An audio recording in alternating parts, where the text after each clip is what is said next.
வணக்கம்.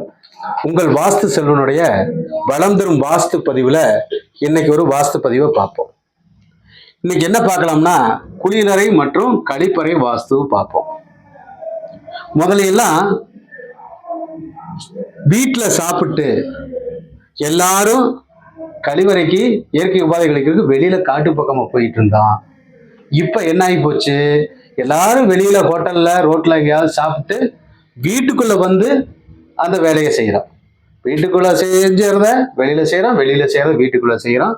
இது கால மாற்றத்தால நமக்கு ஏற்படக்கூடிய ஒரு விளைவு. சரி, பதிவுக்குள்ள வருவோம். குளிரை கழிப்பறை எங்க அமைச்சுக்கலாம் அப்படின்னா, முதல்ல எங்க அமைக்க கூடாது அப்படிங்கிற பார்த்துக்கிட்டோம்னா, எந்த காரணத்தை கொண்டு கன்னி மூலையில, இது வடக்கு திசை, இது கிழக்கு திசை, நம்ம கன்னி மூலையில இடம் இருக்கு, காலி இடம் இருக்கு, வீணா போயிருன்ட்டு இந்த பகுதிகளில் கண்டிப்பா அமைக்க கூடாது. குடும்ப தலைவனுக்கு மிகப்பெரிய பொருளாதார சுமையும் உடல் ஆரோக்கியத்தையும் கெடுக்கக்கூடிய, வறுமை ஏற்படுத்தக்கூடிய அமைப்பு இந்த அமைப்பு.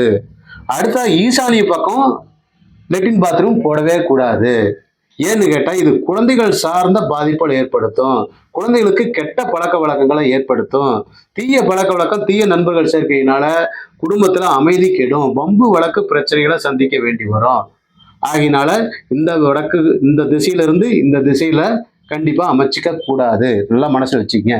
வேற எங்க சார் அமைச்சுக்கலாம் அப்படின்னு கேட்டா, வடமேற்கு வாயு பகுதியில வடக்கு பகுதி, வாயு மூலை என்றால் வடக்கு பகுதியில இந்த இடத்துல வடக்கு மதில் சுவரை ஒட்டாமல், வீட்டின் தாய் சுவரையும் ஒட்டாமல் தனியாக அமைச்சுக்கணும். இங்க படிக்கட்டு அமைச்சிருந்தாலும் படிக்கட்டுக்கு அடியில போடுவது அவ்வளவு சிறப்பானதாக இல்லை. தாய் சுவரை விட்டு தள்ளி தான் நம்ம லெட்டின் பாத்ரூம் அமைச்சுக்கணும். ஐயா, இங்க இடமே இல்லை, எங்க வீட்டுல வடக்கு பக்கம் காலி இடம் இல்லை, கிழக்கு பக்கம் இருக்கு, இங்க அமைச்சுக்கலாமானா, இது முதல் தரமானது, இது இரண்டாம் தரமானது. அப்ப என்ன செய்யணும், இந்த தாய் சுவரத்தை கண்டிப்பாக ஒட்டக்கூடாது. இதுல ஒரு 4-5 அடிக்கு தள்ளி தான் அமைச்சுக்கணும். கிழக்கு காம்பவுண்டு மதில் சுவரையும் நம்ம ஒட்டக்கூடாது. இந்த 2 செவுத்துக்கும் ஒட்டாம இடத்துல, இந்த இடத்துல அக்னி மூலையில தென்கிழக்கு கிழக்கு திசையில அமைச்சுக்கலாம். அது ஒன்றும் தவறு இல்லை. அப்ப குளியலறை கழிப்பறை வீட்டுக்குள்ள அமைப்பதை விட வெளியில் அமைப்பது சால சிறந்தது. சரி ஐயா, வெளியில இடமே இல்லை, எங்களுக்கு மொத்த இடமே இவ்வளவுதான் இருக்கு, ஒரு 3 சென்ட் 4 சென்ட் தான் இருக்கு அப்படின்னா, நீங்க வீட்டுக்குள்ள அமைச்சுக்கணும் அப்படின்னு நினைச்சீங்கன்னா, வீட்டோட எந்த அறையாக இருந்தாலும் வீட்டோட வாயு பகுதியில கழிப்பறை அல்லது குளியலறை அமைச்சுக்கலாம். இந்த வாயு பகுதியில் அமைக்கிறது மட்டும்தான் சிறப்பானது. இல்லைங்க ஐயா, நாங்க இந்த பக்கம் அமைச்சிருக்கிறோமே அப்படின்னா, இந்த பக்கம் குளியலறை குளிக்கிறதுக்கு மட்டுமே பயன்படுத்துங்க, கழிவறை பயன்படுத்தாதீங்க. ஏன்னா இந்த இடத்துல தான் உங்களுக்கு சமையல் அறை வரும்.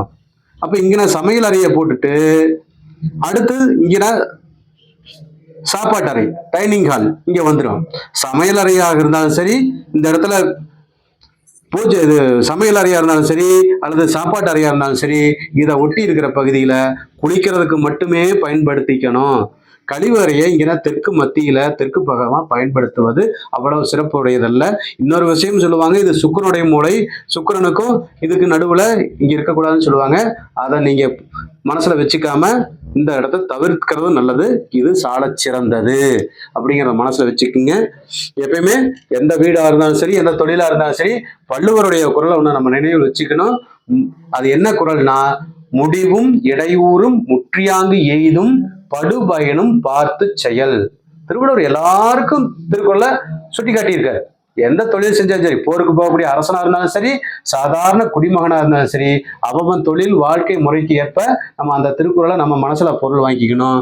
அப்ப முடிவும் இடையூறும் முற்றியாங்க எய்தும், என்ன பிரச்சனை ஏற்படும் அப்படின்னு முதல்ல தெரிஞ்சுக்கிட்டு அப்புறம் பார்த்து நம்ம செய்யணும். இதை தெரியாம நீ அமைச்சுக்கிட்டு அப்புறம் வாஸ்துக்காரரை கூப்பிட்டு மாத்தி திருத்திக்கிட்டு இருந்தா கண்கட்ட பின்னாடி சூரிய நமஸ்காரம் பண்ண மாதிரி ஆயிடும். ஆகவே இந்த குளியலறை மற்றும் கழிப்பறை வாஸ்து பதிவு உங்களுக்கு எல்லாம் பயனுள்ளதா இருக்கும்னு நான் நினைக்கிறேன். அனைவருக்கும் நன்றி, வணக்கம்.